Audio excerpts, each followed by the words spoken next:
আসসালামু আলাইকুম। This is Niaz. Welcome everybody. Literature tutorial হোমের পক্ষ থেকে তোমাদের সবাইকে স্বাগতম। এই ভিডিওটা তোমরা যারা department of English honours first year আছো তোমাদের জন্য। এটা হলো তোমাদের subject poetry, pros, reading skill, writing skill. তো আজকে আমরা পোয়েট্রির ফার্স্ট টপিক্সটা নিয়ে এসেছি। তো ফার্স্ট টপিক্সটা হলো সনেট 18। তো sonnet 18 is written by William Shakespeare. এটা আমরা একটু দেখব। আসো, সনেট 18। এই সনেট 18 বলতে সনেট কাকে বলে? তো সনেটের যদি সংজ্ঞা দিয়ে থাকি যে a sonnet is a 14 line iambic pentameter. Sonnet বলা হয় 14টা লাইন থাকবে, একটা আয়াম থাকবে, পেন্টামিটার থাকবে, এইটাকে বলা হয় সনেট। এবং 14, তো এইখানে 18 সনেট 18 তো 18তম সনেট। তো উইলিয়াম শেক্সপিয়ার 154টা সনেট লেখেন। তো তার মধ্যে 18তম সনেটটা হলো তার বন্ধু, তার বন্ধুর নাম হলো লর্ড সাউদাম্পটন। তার বন্ধুকে নিয়ে এই পোয়েমটা তিনি লিখে থাকেন। এরপরে it is written by William Shakespeare. তো আমরা একটু দেখব উইলিয়াম শেক্সপিয়ার উনি জন্মগ্রহণ করেছেন 1564 এবং মৃত্যু 1616। স্ক্রিনে তোমরা দেখতে পাচ্ছ এই তার ছবি। এরপরে উইলিয়াম শেক্সপিয়ার ইনি জন্মগ্রহণ করেন 1564 এবং 1616। তার ডেথ এবং বার্থ এবং death 23rd April 1564, 23rd April 1616। Father এবং মাদার, ফাদার হলো জন শেক্সপিয়ার এবং মা হলো মেরি শেক্সপিয়ার। তার ওয়াইফের নাম হলো এনি হেথওয়ে। তো এনি হেথওয়ে উইলিয়াম শেক্সপিয়ারের চেয়ে 8 বছরের সিনিয়র। এরপরে তার চিলড্রেন হলো হ্যামনেট, সুসেনা হল, এরপরে জুডিথ কুইনি। এরপরে তার বার্থ প্লেস হলো স্ট্যানফোর্ড আপন অ্যাভন, ইউকে। এরপরে তার প্রফেশন প্লেরাইট, পোয়েট এবং অ্যাক্টর। ইনি একজন প্লেরাইটার ছিল, পোয়েট ছিল, অ্যাক্টর ছিল। উইলিয়াম শেক্সপিয়ার এলিজাবেথেন এই যে জন্মগ্রহণ করেন এবং বিলংস করেন, এবং কুইন এলিজাবেথেন যখন শাসন ভার নিয়েছিল তখন দেখা গেল উইলিয়াম শেক্সপিয়ারের সাথে কুইন এলিজাবেথের সাথে ভালো একটা সম্পর্ক হয়, এবং উইলিয়াম শেক্সপিয়ার কুইন এলিজাবেথের কাছে আর্জি করেন যে সে একজন অ্যাক্টর, যে সে বেশ কিছু ড্রামা লেখেন। তো পরবর্তীতে কুইন এলিজাবেথ তাকে একটা থিয়েটার তৈরি করে দেন এবং ফার্স্ট থিয়েটারটা হয় গর্বডাক। তো এরপরে এখানে আছে উইলিয়াম শেক্সপিয়ারের, এইটা একটু বাংলা ইন্ট্রো দিয়েছি। তো যখন আমার কাছে তোমরা যে স্টুডেন্টরা পেইড বেসে ভর্তি হয় ওদেরকে আমি এগুলো একটু ধরে ধরে পড়িয়ে দেই। তো তোমাদের আমি এটা জাস্ট একটু অ্যাক্টের গ্লান্স, তোমরা চোখ বুলিয়ে নিবে। আমরা নিচ থেকে পড়বো একটু।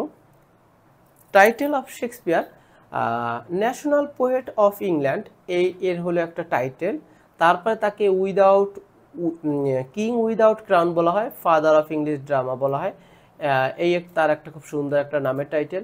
এবং এই নামের টাইটেলগুলা বিভিন্ন সময় বিভিন্ন পরীক্ষায় আসে। যেমনটা ছিল 38 বিসিএসে উইলিয়াম শেক্সপিয়ারের জন্ম কততে এইটা বলছিল। তো তোমরা যারা ডিপার্টমেন্ট অফ ইংলিশে ভর্তি হয়েছো তোমরা অবশ্যই কবি পরিচিতিটা, দ্যাট মিনস এই কবিদের বিস্তারিতটা অবশ্যই জানবে, কারণ তোমরা ইংলিশ ডিপার্টমেন্টে যখন ভর্তি হয়েছো অবশ্যই তোমরা বিসিএস দিবে, ব্যাংক, প্রাইমারি বিভিন্ন জব দিবে, জবে পরীক্ষা দিবে। তো সে কারণে তোমাদের এই কবি পরিচিতিটা খুব সুন্দরভাবে জানতে হবে। ফাদার অফ ইংলিশ ড্রামা, এরপরে বার্ড অফ অ্যাভন বলা হয়, এরপরে দি ড্যাজলিং সান, এরকমের তার বেশ কিছু নামের টাইটেল আছে। এরপরে উইলিয়াম শেক্সপিয়ার সম্পর্কে গুরুত্বপূর্ণ তথ্য, এগুলো একটু তোমরা জাস্ট একটু দেখে নিবে যে উইলিয়াম শেক্সপিয়ার এর ডাক নাম হলো দ্য সন অফ অ্যাভন। এই উপাধিটা দেন বেন জনসন। এই বেন জনসন তাকে এই উপাধিটা দিয়ে থাকেন। এরপরে William Shakespeare is known famous mostly for his plays. He belongs to Elizabethan period, he belongs to 16th century. এরপরে আয়াম্বিক পেন্টামিটার আছে। তো আয়াম্বিক পেন্টামিটার বলতে আমরা বুঝে থাকি 5 মাত্রার ছন্দবিশিষ্ট লাইন। প্রয়োগের অধিকাংশ নাটক রচনা করেন এবং পেশাগত জীবনে অভিনেতা শেক্সপিয়ার সঙ্গী সাথীদের নিয়ে 1599 খ্রিস্টাব্দে লন্ডনে গ্লোব থিয়েটার প্রতিষ্ঠা করেন এবং তার নাটকের 5 অঙ্ক বিশিষ্ট 5 অ্যাক্ট ক্লাইম্যাক্স দেখা যায় এবং তার নাটকে 3 অ্যাক্ট বা তৃতীয় অঙ্কের ক্লাইম্যাক্স দেখা যায় এবং তিনি তার পিতামাতার 8 সন্তানের মধ্যে তৃতীয় এবং জীবিত সন্তানদের মধ্যে সর্বজ্যেষ্ঠ ছিলেন। এগুলো জাস্ট একটু তোমরা পরবর্তীতে একটু দেখে নিবে। আমি আসলে মূল টপিকসে যাই। লিটারি ওয়ার্কসের মধ্যে আছে হ্যামলেট, কিং লিয়ার, ম্যাকবেথ, ওথেলো, এইগুলো আমাদের মূল উল্লেখযোগ্য। এবং কমেডিস, এটা তোমরা সেকেন্ড ইয়ারে পাবে, as you like it, a midsummer night's dream, measures for measures, এগুলো আছে। তারপরে হেনরি সিক্স এবং হেনরি পার্টন, এগুলো থেকে থাকে। এখন আমরা পোয়েমটা পড়ব। তো পোয়েমটা পড়ার আগে কি নোটসটা আমরা একটু দেখে আসি। William Shakespeare was born in 1564 at Stanford upon Avon, England. He died in 1616. He belongs to Elizabethan period. The duration of the Elizabethan period in 1558 to 1603. The age was named after the great Queen Elizabeth. এই যে queen এলিজাবেথের শাসন আমলেই আমাদের queen শাসন আমলে William Shakespeare belongs করেন এবং queen এলিজাবেথের একটা বিখ্যাত উক্তি আছে, a good face is the best letter of recommendation. এরপরে Elizabethan age is called the golden age of English literature. কারণ এলিজাবেথের এজকে গোল্ডেন এজ বলা হয় কারণ দেখা গেল যে গোল্ডেন এজ, কারণ এই যুগে টোটাল ইংরেজি সাহিত্যটার একটা এস্টাবলিশড হয়। কারণ এই যুগে আমরা দেখতে পাবো William Shakespeare, Francis bacon, Christopher Marlowe, উল্লেখযোগ্য কবিরা এই যুগে বিলংস করেন এবং এই যুগে ইংরেজি সাহিত্যটার মূল এস্টাবলিশড হয়। ইংরেজি সাহিত্যের পিছনে আরও কিছু যুগ আছেন, যেমনটা ছিল ওল্ড ইংলিশ পিরিয়ড, তারপরে মিডল ইংলিশ পিরিয়ড, তারপরে renaissance, that means rebirth, reborn, regeneration, to be born again. তারপর রেনেসান্সের ভিতরেই Elizabethan age, Jacobean age, Caroline age, Commonwealth. তো সেই এলিজাবেথেন এজ, এই এজটা কুইন এলিজাবেথের নাম অনুসারেই করা হয়। এরপরে উইলিয়াম শেক্সপিয়ার ফাদার নাম হলো জন শেক্সপিয়ার এবং মা হলো মেরি শেক্সপিয়ার। এরপরে he wrote 307 dramas in total. He wrote 154 sonnets in total. He wrote 126 sonnets addressing a fair youth. এরপরে shall I compare the two summer's day, এটা sonnet 18। এরপরে sonnet is a short lyric poem consisting of 14 iambic pentameter। এরপরে এই পোয়েমটার একটা rhyme আছে, কারণ sonnet থাকতে হলে আমাদের রাইম থাকতে হবে, ছন্দ থাকতে হবে, সুর থাকতে হবে, A B A B, C D C D, E F E F, G G, এটা হলো আমাদের একটা রাইম স্কিম। এরপরে it is a Shakespearean sonnet, এটা হলো শেক্সপিয়ারিয়ান সনেট। এবং the theme of the poem is the immortalize of friendship. এইখানে আমাদের থিমটা হলো ইমমর্টালাইজ অফ হিজ ফ্রেন্ডশিপ, কারণ সে তার বন্ধুকে খুব অমরত্ব করে রাখার চেষ্টা করেন। এবং এই পোয়েমটাকে আমরা দেখতে পাবো অক্টেভ এবং সিস্টেট। অক্টেভ হলো ফার্স্ট 8 লাইন, যেখানে তার সমস্যা নিয়ে কথা বলবেন, এবং সিস্টেট হলো তার সমাধান করার চেষ্টা করবেন। এরপরে দেখা যায় আপনার ফার্স্ট 8 লাইনে বলা হয়েছে shall I compare thee to a summer's day, আমি কি তোমাকে গ্রীষ্মকালের দিনের সাথে তুলনা করব। এরকম বিভিন্ন কোশ্চেনগুলো করবেন এবং শেষের দিকে বলবেন, দুইটা লাইন আছে, so long as man can breathe or eyes can see, so long live this and this gives life to thee, যে so long as man can breathe, যতদিন মানুষ শ্বাস প্রশ্বাস নেবে, অর আইস ক্যান সি, চোখ দিয়ে দেখবে, and this gives life to দি, এটাই তাকে জীবন দেবে। দ্যাট মিনস এখানে বোঝাতে চেয়েছেন প্রথম 8 লাইনে সমস্যা নিয়ে কথা বলবেন, পরের 6 লাইনে সমাধান করবেন এবং তার বন্ধুকে সে অনেক বেশি ভালোবাসেন সেইটা রিপ্রেজেন্ট করবেন। এখন আসো আমরা পোয়েমটা পড়ি। তো আমার হাতে যদিও একটু সময় কম থাকবে, কারণ একটু রেস্ট্রিকশন আছে, ছোট ভিডিও তৈরি করতে হবে। তো এই যে আমি তোমাদেরকে এই সামারিটা ধরে ধরে আসলে পড়িয়ে দিতে পারলাম না, যারা আমার পেইড বেসে ভর্তি হবে তাদেরকে আমি এই সামারিটা ধরে ধরে পড়াই দিই। এরপরে পার্ট এতে আমরা মাত্র 10টা ব্রিফ ধরে থাকি, যে to whom is the sonnet 18 by Shakespeare addressing, এইভাবে। তারপরে how is the beauty of the lovely bounds of may damaged, এইখানে আমাদের এইগুলো। এবারে what kind of poem is a sonnet, a sonnet is a kind of lyric poem. এইভাবে আমি তোমাদেরকে ধরে ধরে আসি। এইটা গেল আমার পার্ট এ। এরপরে পার্ট বি থেকে আমি তোমাদেরকে একটা কোশ্চেন দিই। আমি এনি পোয়েট্রি হোক, প্রোজ হোক, পার্ট এতে আমি 10টার মতো ব্রিফ দিয়ে থাকি, আর পার্ট বিতে 2টা এবং পার্ট সি থেকে একটা। আমি দেখিয়ে দেই। তো পার্ট বি থেকে দিয়েছি how does William Shakespeare glorify his friend sonnet 18, এইটা দিয়েছি এই। এবং আরেকটা বিষয় মূল ফোকাসটা হবে, তোমরা যখন কোনো পোয়েট্রি প্রোজ লিখতে যাওয়া অবশ্যই সেখানে তোমার কবিতার লাইন অ্যাড করতে হবে। প্রোজে তোমার প্রবন্ধ লাইন অ্যাড করবে, পোয়েট্রিতে কবিতা লাইন অ্যাড করবে, যেখানে সো লং আজ man can breathe or I can see so long live this and this gives life to দি। এই কবিতার লাইনটুকুই আমাদের পোয়েমের মূল ফোকাসটা। আমি যদিও তোমাদেরকে অর্থ বলে দেই যে সো লং আজ ম্যান ক্যান ব্রেথ, যতদিন মানুষ শ্বাস প্রশ্বাস নেবে, অর আইস ক্যান সি চোখ দিয়ে দেখবে, সো লং লিভ দিস এটাই তোমাকে জীবন দেবে, and this gives life to দি এটাই তোমাকে জীবন দিয়ে থাকবে। তো এই যে এই বিষয়গুলা এই আমরা লেখার মধ্যে একটু কবিতার লাইনটা দিলে ফোকাস হবে এবং নাম্বারটা ভালো পাবে বলে আশা রাখি। কারণ আমার যারা অফলাইন এবং অনলাইন যারা আছে, এখন যারা 4th ইয়ার মাস্টার্সে গেছে, ওদের সবারই এই প্যাটার্নটা ওরা লিখছে এবং সবারই ফার্স্ট ক্লাস আছে, অধিকাংশ স্টুডেন্টই, এবং সবাই ভালো রেজাল্ট করে বলে আশা রাখি এবং ইনশাল্লাহ করে আসে। এরপর পরবর্তীতে এই যে আমরা এখানে এইটারই এক্সপ্লেন দিয়েছি, এরপরে একটা উপসংহার দিয়েছি যে conclusion, in this way William Shakespeare glorify his friend in sonnet 18 though applying time love theme of the suggestive manner, এই দিলাম।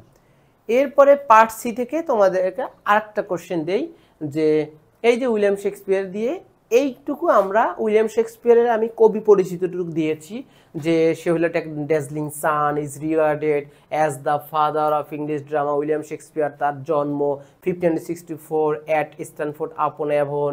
এরপরে ইংল্যান্ড এতটা ডায়েট, he belongs to Elizabethan age. এইটুকু যার তার মূলত পরিচিতিটা দিলাম। এরপরে এই যে shall I compare thee to summer day thou art more lovely and more temper, এই আমাদের কবিতার লাইনটুকু দিলাম।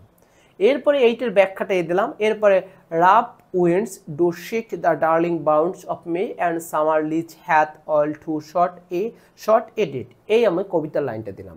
এইটার ব্যাখ্যা এখানে দিলাম। এরপরে আবার কবিতার line, and every fair from fair sometimes declines bold by change or nature changing cards and treatment। এরপরে আবার কবিতার লাইন, এরপরে আবার কবিতার লাইন, এইটার এক্সপ্লেন, এরপরে সর্বশেষ কবিতার লাইন, এইটার এক্সপ্লেন এবং এই উপসংহার। তো এইভাবে যদি একটা স্টুডেন্ট তার লেখাটা সুন্দরভাবে খাতাটা রিপ্রেজেন্ট করতে পারে, ইনশাআল্লাহ তার ফার্স্ট ক্লাস এবং 3.25 বা 3.50 ইজিলিভাবে আসবে। কারণ বিষয়টা হলো এখানে যখন তুমি একটা লিখতে যাচ্ছ, তোমার খাতাটাকে একটু অর্নামেন্ট করতে হবে। যেরকমের তোমাদের একটা টপিকস আছে অফিস স্টাডিজ, তো অফিস স্টাডিজে একটা লাইন আছে, of studies serve for delight ornament ability. তুমি তোমার লেখাটাকে এত সুন্দর অর্নামেন্ট করবে যাতে স্যার দেখে প্লিজড হয় এবং তোমাকে নাম্বারটা সুন্দরভাবে দেবে, এবং সঠিক লেখার মানটা রেখে একটু লেন্থটা বড় করতে হবে। এইটাই আমি তোমাদেরকে করে থাকি। এই যে কবিতার লাইন অ্যাড করেছি, এখানে 2টা, এইখানে 2টা, এখানে 2টো, আবার এখানে 2টো, এইখানে, এইভাবে আমরা করে থাকি। আসো এখন আমরা পোয়েমটা পড়ব।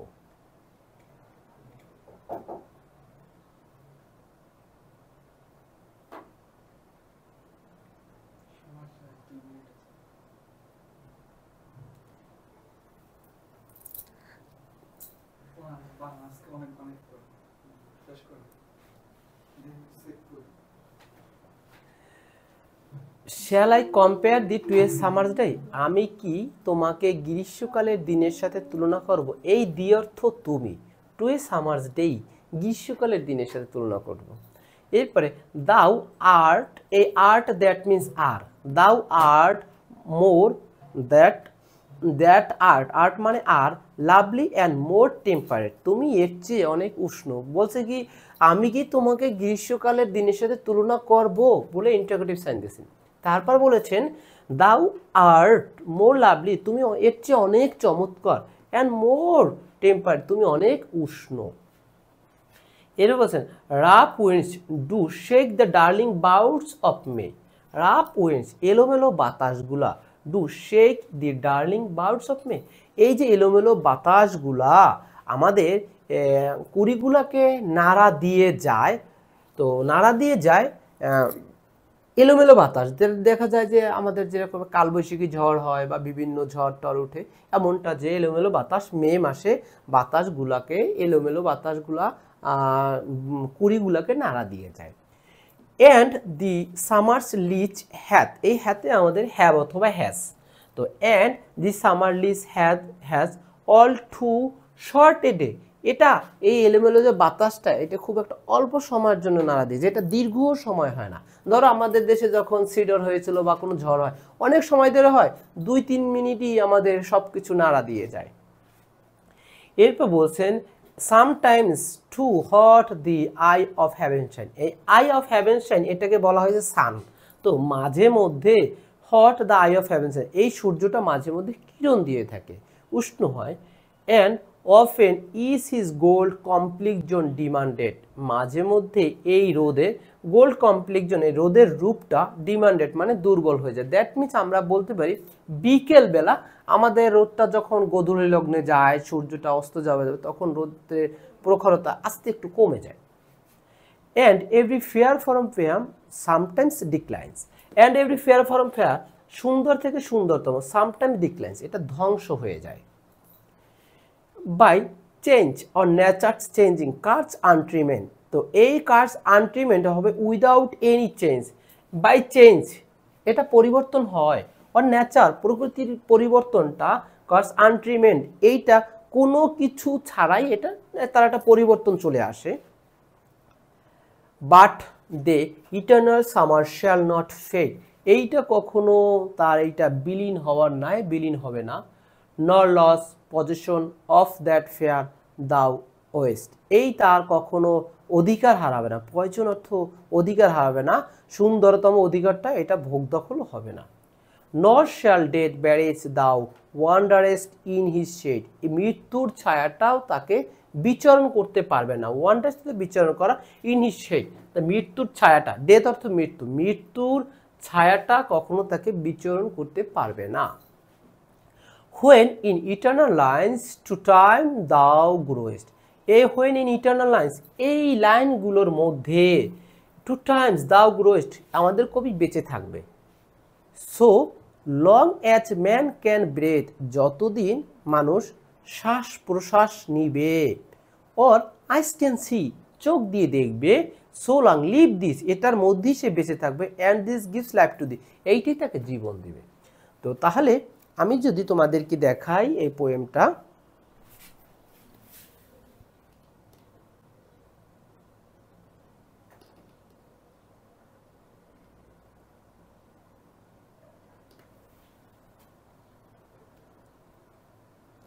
তো এই যে আমি পোয়েমটা দেখাই যে আমাদের এই পোয়েমটা এটা সনেট, আমাদের একটা 14 লাইন পোয়েম ছিল, এরপরে এটা রাইম আছে এ বি। এখন রাইম কাকে বলে? রাইম হলো যেখানে আমাদের ছন্দ এবং সুর একটার সাথে একটা মিল থাকবে, লাস্ট ওয়ার্ড লাস্ট সিলেবাসের সাথে এবং লাস্ট সাউন্ড অথবা লাস্ট ওয়ার্ড লাস্ট সাউন্ড যে কোনো একটা কিছু মিললে হবে। দ্যাট মিনস আমি সহজে বুঝিয়ে বলতে পারি যে আঞ্চলিক ভাষায় তোমরা যে গানের কলি খেলে থাকো, যে আমি যেখান থেকে গানের শেষ করব ওখান থেকে ওই লাস্ট ওয়ার্ড থেকে আরেকজনে গাবে, এমনটাই। তো এখানে ডেইতে হলো এ, টেম্পারেট ডে এর সাথে মিলে না, এখানে হলো বি, ডেই মেই এ ওয়াই এইটা হলো এ, এটা হলো এ। টেম্পারেট আর এই এটিই আমরা দেখতে পাচ্ছি, এটিই আর ডেট এটি, তাহলে এটাও বি এটাও বি। এরপরে সায়েন্স এটা সি, এরপরে দেখা যায় যে ডিমান্ডেড উপরে কারোর সাথে মেলে না, এখানে আমাদের ডি। সায়েন্স INEH আর ডিক্লাইন্স INEH, এটা সি এটা হচ্ছে। এরপরে ডিমান্ডেড আর এটা হলো আনট্রিমেড IMM''D IMM''D, তাহলে ডিমান্ডেড আনট্রিমেড ডি। এরপরে হবে দেখো ফেট উপরে কারোর সাথে মিলে না, এটা হলো ই। এবার ওয়েস্ট এটা হলো এফ, ফেডের সাথে শেড এডিই এটাও ই এটাও ই। ওয়েস্ট গ্রোয়েস্ট এটা এফ এটা এফ। সি জি আর দি জি এ আমাদের। তো আমাদের যখন আমরা রিডিং স্কিলের ক্লাস নিব তখন এটার বিস্তারিত রাইম স্কিমটা কীভাবে আসে, তো আমি তোমাদেরকে বলবো যদি তোমরা এর চেয়ে আরও বিস্তারিত ক্লাস পেতে চাও এবং বাকি টপিকসগুলো ক্লাস পেতে চাও আমাদের সাথে ইনবক্স করতে পারো বা আমাদের সাথে যোগাযোগ করতে পারো। আমাদের অনার্স ফার্স্ট ইয়ার থেকে মাস্টার্স পর্যন্ত আমাদের সকল কোর্স চালু আছে। আমরা দিয়ে থাকি অনলাইন এবং অফলাইন অ্যাভেলেবেল, এবং আমাদের আছে এক্সক্লুসিভ হ্যান্ডনোট। এই যে বিষয়টা তুমি পেয়ে থাকো, এই যে আমি তোমাদেরকে দেখিয়েছি এইভাবে পার্ট এ, এইভাবে পার্ট বি, এইভাবেই পার্ট সি, এইভাবেই আমাদের হ্যান্ডনোট আছে। যদি কেউ হ্যান্ডনোট নিতে চায়, যদি কেউ বই নিতে চায়, যে যেভাবে নিতে চায় দেওয়ার সুযোগ আছে এবং আমাদের অনলাইন অফলাইন অ্যাভেলেবেল। ধন্যবাদ সবাইকে। আসসালামু আলাইকুম।